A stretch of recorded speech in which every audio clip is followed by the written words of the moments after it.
एक हमें आंख की लड़ाई मार गई, दूसरी यार की जुदाई मार गई, तीसरी हमेशा की तन्हाई मार गई, चौथी ये खुदा की खुदाई मार गई, बाकी कुछ बचा तो महंगाई मार गई, महंगाई मार गई।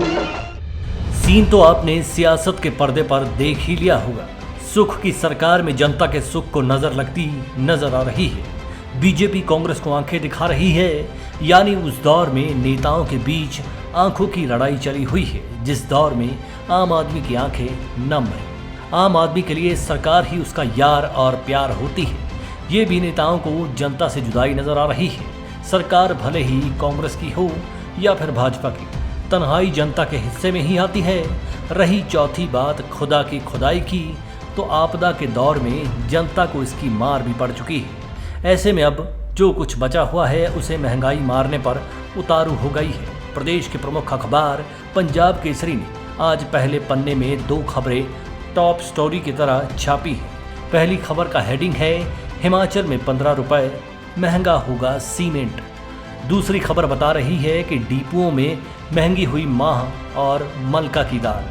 दोनों खबरें आम आदमी के लिए आफत का सबब है। सोलन से पंजाब केसरी के ब्यूरो चीफ नरेश पॉल ने यह खुलासा किया है कि प्रदेश में सीमेंट कंपनियां दाम बढ़ाने की तैयारी कर चुकी हैं और 15 रुपए प्रति बैग तक मूल्य बढ़ाए जा सकते हैं।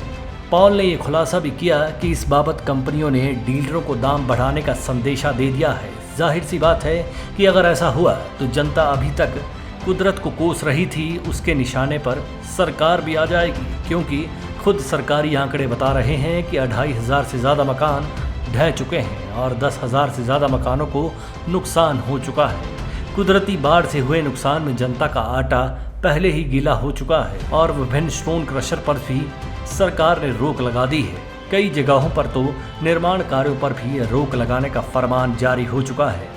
जाहिर सी बात है कि लोगों को दोबारा सिर पर छत बनाने के लिए सीमेंट, रेत, बजरी की जरूरत होगी, लेकिन कहीं सरकार इस मुहिम में खुद अड़ंगा बन रही है। और अब खबर ये है कि सीमेंट कंपनियां भी मुश्किलें बढ़ाने का इरादा बना चुकी हैं। बताते चलें कि सीमेंट के मूल्यों में बढ़ोतरी की ये मार कोई नई नहीं है। जनता के हालात कुछ ऐसे बने हैं। अगर हम करें तो करें क्या, बोले तो बोले क्या, अगर हम करें तो करें क्या, बोले तो बोले क्या। जनता सच्ची चीख रही है। पहले जयराम सरकार का दौर था तो साल 2022 में 5 जुलाई और 3 दिसंबर को 2 बार 5-5 रुपए दाम बढ़ाए गए।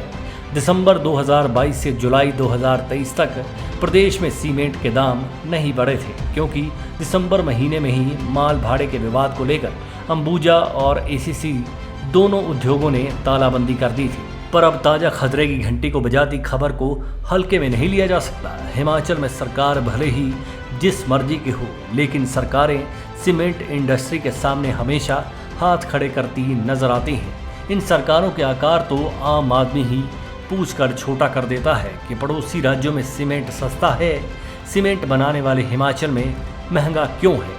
हिमाचल में अगर ऑन एंड एवरेज देखा जाए तो साल में 2 बार सीमेंट के दामों में बढ़ोतरी हो ही जाती है। बीते 21 नवंबर को सीमेंट के दाम 5 रुपए प्रति बैग और नवंबर-दिसंबर 2022 में ही 20 दिनों के बीच दाम बढ़ गए थे। अप्रैल 2022 में तो सीमेंट के दाम 5 से 15 रुपए के बीच में बढ़ाए गए थे। आज प्रदेश में सीमेंट के रेट 430 रुपए से लेकर 525 रुपए प्रति बैग चल रहे हैं। बीते 5.5 सालों में सीमेंट के दामों में 150 से 200 रुपए के बीच प्रति बैग की वृद्धि हो चुकी है।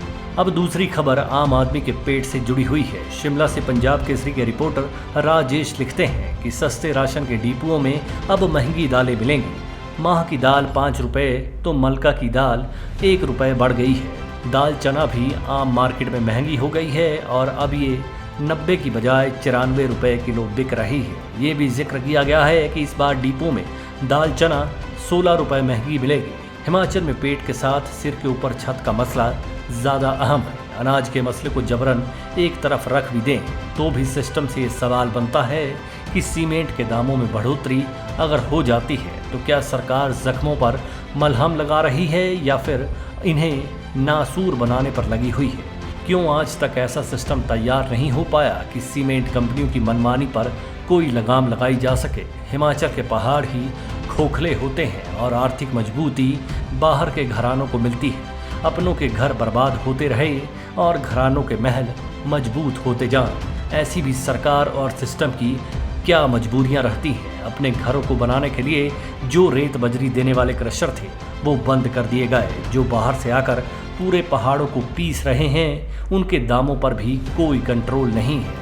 सवाल तो यही है कि सरकारें और औद्योगिक घराने की दोहरी चक्की में पिसने के लिए क्या आम आदमी ही बकाया बचा है? क्या आंखों की शर्म भी मर गई है? Manish Kaul, black and white news.